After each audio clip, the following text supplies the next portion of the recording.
Hello and a very warm welcome back to day 20 of the Nepal Premier League Season 2. Coming your way this evening, we have a very exciting match. It's qualifier 1 between the Sudha Passion Royals and the Biratnagar Kings. Now, the crowd is building nicely. There's plenty of noise happening already, and every single person in this stadium today will be desperate to see their team go straight through to that final. Now, of course, we are at the business end of the comp now, so plenty of work for the teams still to do. So let's take a look at how that road to the final looks for both teams.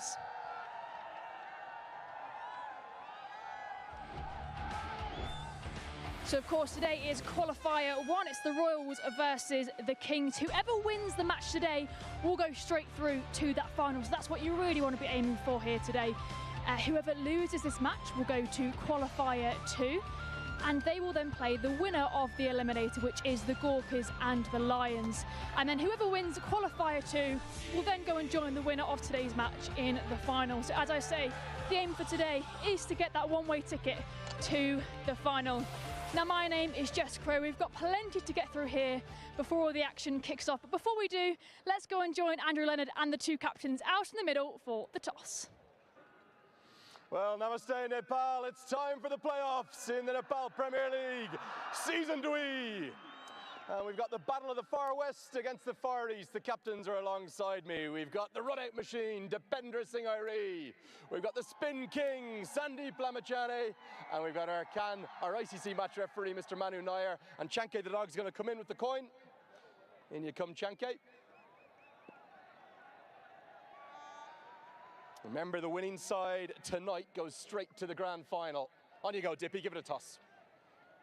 Tails. Tails is the call. It comes down as a tail. You won the toss. What are you going to do and why, please, Sandeep? We're going to bowl first. New wicket. So, and the evening game as well. So, would love to, carry the same energy we had in the last game. How's the buzz in the camp after that amazing win over the same rivals to get you into this first v second game? Yeah, of course, when you win in some form like that, it always feels awesome. But, past is past, and we look forward to this game. Similar approach this evening? You're going to play very aggressive cricket like you did in that last game? It all depends on how the opponent will play against us. So, we would love to take it nice and easy, and no rush for us. Final question, any changes to your starting 11? We got one change. Narayan Joshi is coming in for Shankar Rana. Mate, best of luck. Thank you. Dandavad as always. Okay. Kings have won the toss. They're going to bowl first. You're going to bat. Yeah. Happy with that? Yeah, I am happy with that. Okay. What kind of a total would you like tonight, Dipendra? I think wicket looking good. 170 plus. Okay, 170 plus. The last game, big win for the Kings. Is it a case of revenge, redemption tonight? No, that's a match. We're playing game, that's why. Okay, how important is tonight's game straight to the grand final? Yeah, that's very important. You know that. Okay, final question. Lots of changes to your squad. A couple of the Australian boys had to get back for the Big Bash. Who's coming in? How many changes tonight? 3 foreigner changes and 2 Nepali guys. 5 changes altogether. We'll find them out. Thank you, Dippy. Okay, that's going to wrap it up from the toss. The Biratnagar Kings have won the toss. They're going to bowl first. And it's time to get a look at this pitch with the main man himself. Fazal, what do you see? Well, thank you very much, Andrew. Another nice, pleasant day, pleasant evening here in Kathmandu as I take a look at pitch number 6. First, before I get to the pitch, let me just give you the dimensions. To my right, it's 64 meters. To my left, it's 65 meters because we are playing slightly to the west part of the ground. And down the ground, it is a 64-meter hit. Not a very big ground down the ground, but as I take a look at this pitch, nothing much has changed in the 3 weeks that we've been here. Just looks a little drier to me. Not so much used is this pitch. So I see a little bit of freshness here. There's a little sprinkling of grass, though it is straw colored, but it's nicely bound, it's hard. We'll just take a listen to this hardness of the pitch. There we go, it's really hard, and it should stay good for the entire duration of the 40 overs. Perhaps that's the reason why the Biratnagar Kings have decided to field first, winning the toss. But in a big game like this, if I was Sudha Passion Royals, I would not be so deterred about it or bothered about it, because runs on the board is what matters. I think a pass score on this pitch could be about 160, maybe 165, but a big game like this is always going to be exciting. But there we go, just as a reminder, the Kings are going to have a bowl first. Now, last time out for both of these teams saw the Kings a 6-wicket victory. The Royals put up a score of 147 and the Kings chased it down on a whopping 11.5 overs. Now, that was the Royals' first loss of the season. The Kings are 5 from 7 currently, so there's two very strong contenders for today's match. Now, to my right, I'm joined by HD Ackerman and Carlos Brathwaite. Guys, I'll come to you guys. I mean, how do we see this match shaping up? As I said, two very, very strong teams stepping onto the field. Well, I think the Royals will be certainly hoping that it doesn't pan out the way it did the other day. It was such a one-sided contest. Look, the Royals have obviously got a couple of changes, which we'll get to later, so their team is not as settled as what it was earlier on in the competition, whereas from the Kings' perspective, I think they're starting to hit their straps at just the right time. I think the Royals have got their work cut out, to be honest. Of course. Carlos, how do you see it shaping up? I actually think it might be a more difficult game for the Kings than we expect, because the last game they kind of had all the pressure off. They knew they were going to qualify. It was just a matter of 1 versus 2. So they threw all caution to the wind. It was a splendid performance, so it can't work in their favor. But I think now with a little bit more pressure on, we may see them pulled back a little bit and forced to play a more natural game as opposed to the expansive one we saw last game against the Royals. Yeah, of course. And now HD. They decided that they would give some of their bit players an opportunity.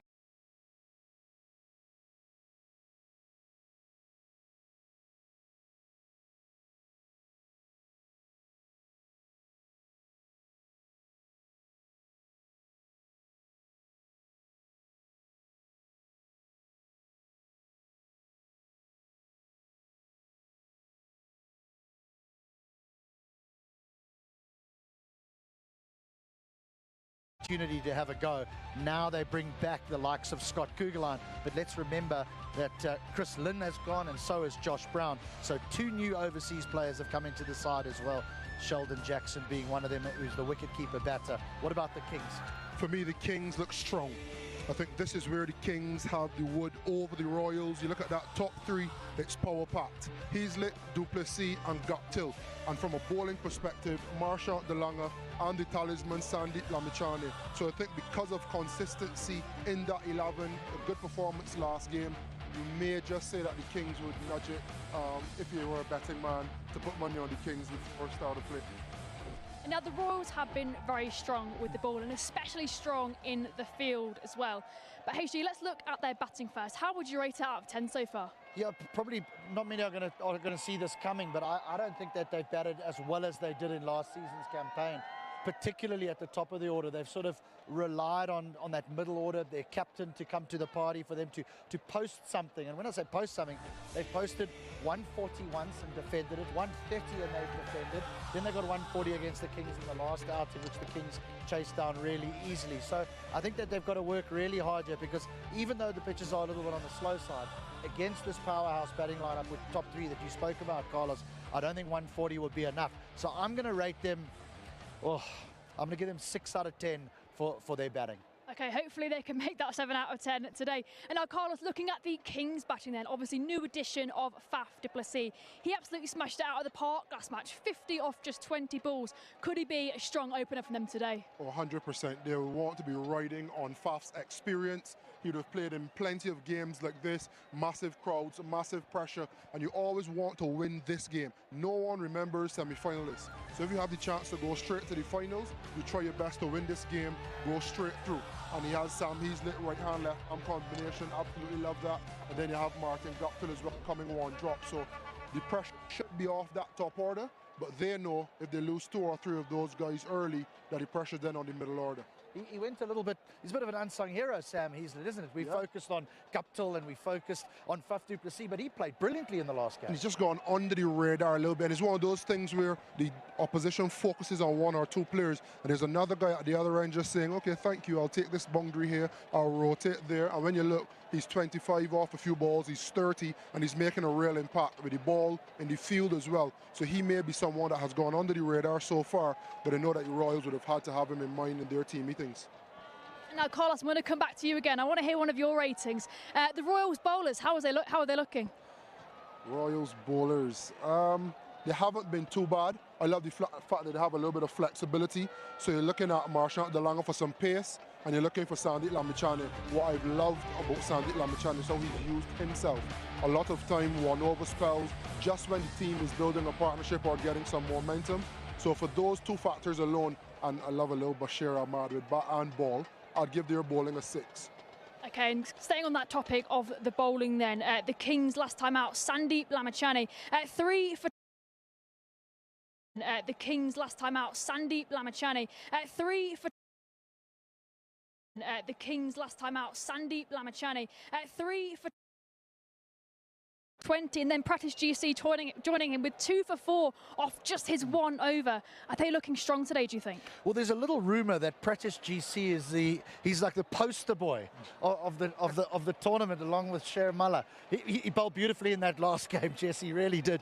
But Sandeep Lamichhane is the key, along with Marchant de Lange, as Carlos mentions. Sandeep in the middle there, he takes wickets, which is what you want to be able to. You want to take wickets in that middle period. If I could just add on to the Royals, Scott Kugelheim coming back into the Royals is a massive plus for them. And I think if they got any chance tonight, the Royals, he needs to strike early to try and knock over those front 3. Yeah, but I'll even add to that. The same thing we talk about with their batting and how Sam Heazlett has gone under the radar. Bashir Ahmad has gone under the radar. Pratish GC has gone under the radar. So every team is going to block up Marchant de Lange and Sandeep Lamichhane. There's an opportunity for a local bowler to come in and be the star of the show today. And quickly, guys, predictions. Who's winning it today? I'm a king all the way. We'll keep it royal. We'll keep it royal. Kings and Royals, there we go. The crowd is making plenty of noise as we speak. The players are coming onto the field. Qualify 1, who's going to have that one-way ticket to the final? Stay tuned to find out.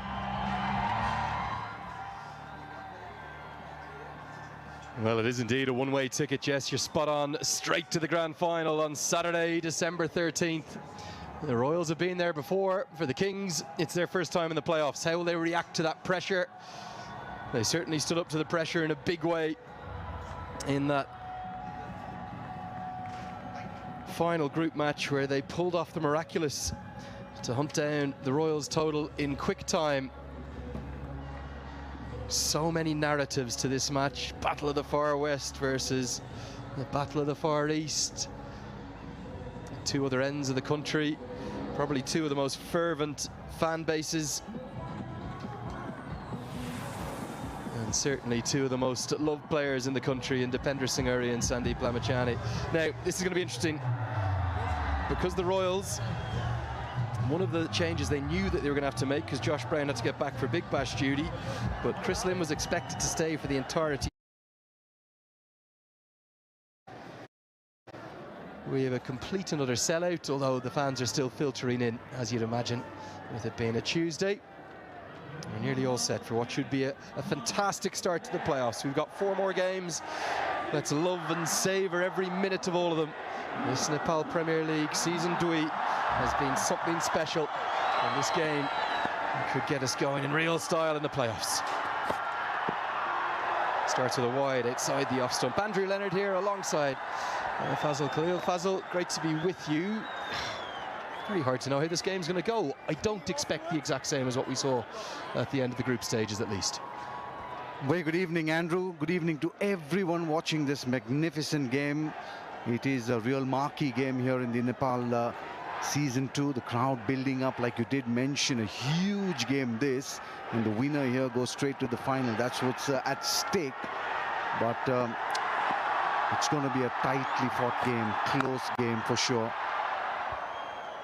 How big a factor is, well, two very impressive, dynamic power hitters at the top missing out. Brown and Lynn on a jet plane down to Australia. And in comes the relatively unheralded Mukhtar Ahmed and Sheldon Jackson, who I believe is, well, in essence, retired from cricket up until recently. He does have IPL experience, though. Well, he comes with years of experience, but then when you're coming into literally like a sudden death, you play and miss outside that off stump. That's the kind of pitch that we've seen. Really good surface this when I took a look at it at the pitch report. Just coming to your point about Sheldon Jackson, he's had a lot of success at the first class level. Over 7,000 runs in first class cricket. A lot of experience, over 100 games. He's played a lot of T20 T20s as well for Saurashtra, and one of the unlucky ones who missed out playing for the country. So they brought in the right kind of person, but how good would he be on this pitch?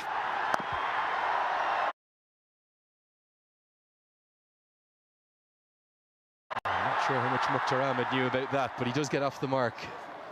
Looks like there is pace and bounce and carry, and let's hope for a very high-scoring surface. What do you reckon, Faz? Well, I did see it. It is tired, it is dry. Take a look at it. The visuals tell the tale, but there is that little bit of grass there. It is dry, straw-colored grass rolled into the pitch, but I'm not quite sure the kind of moisture that there is underneath the surface. So I'm not quite sure how it would come onto the bat after the lacquer and the shine goes away. When the spinners come on to bowl, that's when perhaps it would hold on the surface, Andrew, and that's going to make batting difficult, especially for a new batsman coming in. So a lot of work for Binod Bhandari to do. He's been there throughout the tournament. He's the man in form. Delanga right on the money to start with. And already a feverish atmosphere, a fervour building up. Lyndon Hannibal from Sri Lanka. Good evening. Standing at the Chobar end of the ground, and he would be at square leg, but because of that low sun, understandably, Ravindra Wimalsiri, his countrymate, is at point. He would be at square leg, but because of that very low sun that is Wimalsiri, his countrymate, is at point. He would be at square leg, but because of that very low sun that is Wimalsiri, his countrymate, is at point. He would be at square leg, but because of that very low sun that is Wimalsiri, his countrymate, is at point. He would be at square leg, but because of that very low sun that is Wimalsiri, his countrymate, is at point. He would be at square leg, because of that very difficulty for us. And give us a wave, Priggy Trambukwela. Oh, maybe not. Loses shape, loses any rhythm, any timing. And the Royals struggling to get going.